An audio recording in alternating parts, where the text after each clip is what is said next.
Ayun, so good morning guys. Ngayong araw na to, pupuntahan natin yung pinupunta ng mga iba nating riders dito sa may San Mateo, sa Planas. At first time ko rin pumunta rito. So guys, samahan nyo ako. Tara! Babayaran yata. Magkano kaya? Magkano po? 40. Ah, okay.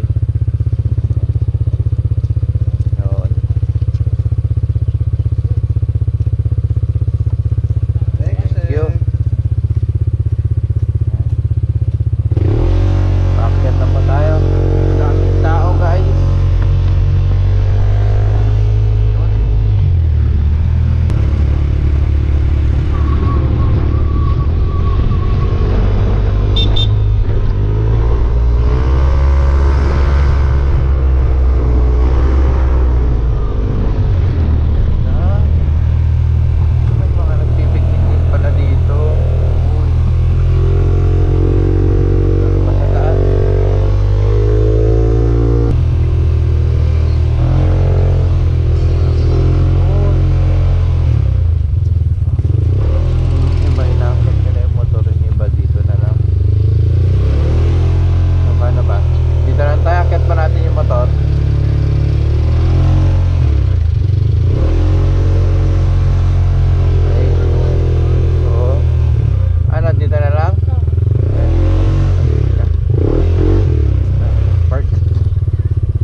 At dito sa part na to, nagpahinga muna kami kasi magandang view at medyo malayo-layo na rin yung nalakad namin. So, malayo-layo pa yung itutuloy namin. So, sightseeing muna habang nagpapahinga.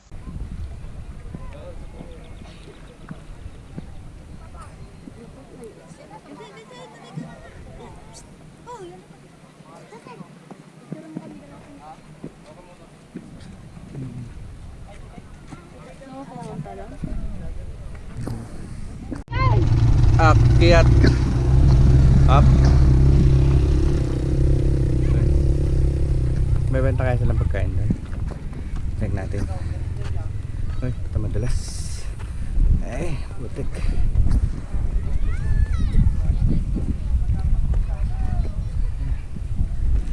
Kira kang makat doon. Para doon. Uy, sa doon o. Ayun. Oh, grabe. Ay, nagtanto sila.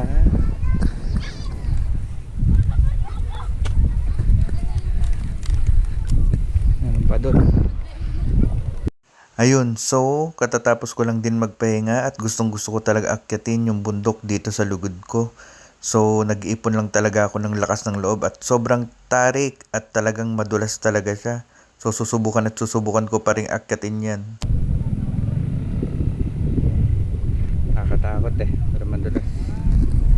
Problema pag naakyat, paano bababa?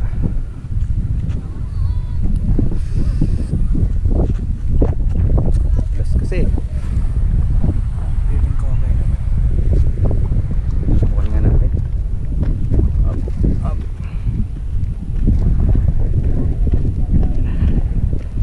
Uy. Huwag titingin sa likod. Up. Unti na lang.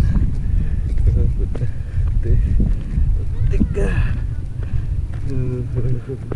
Nakakatakot yung daan. Up.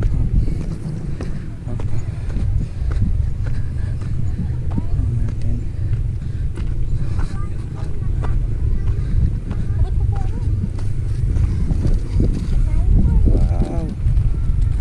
Wow. At ayun na nga, sobrang worth it talaga kasi sobrang ganda dito sa taas.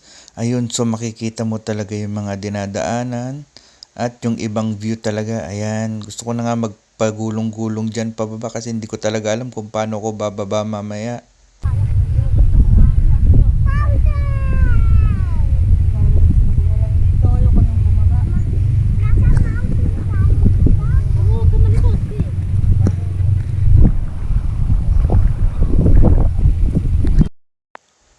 Ayan, nakababa na rin tayo. Grabe, sobrang kabado talaga ako dyan. Siguro inabot akong 30 minutes pababa.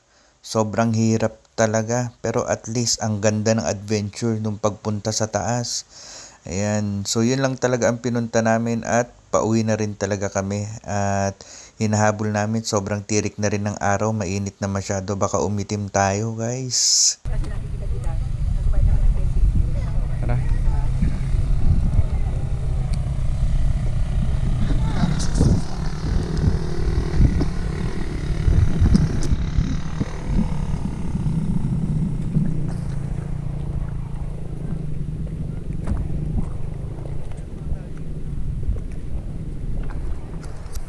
The time.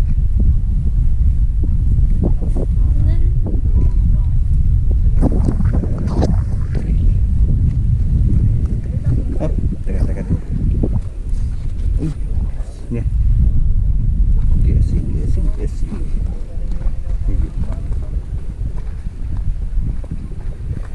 Ay. Ay, pagkain nila dyan. Bebenta kaya sila dyan. Ay, hindi.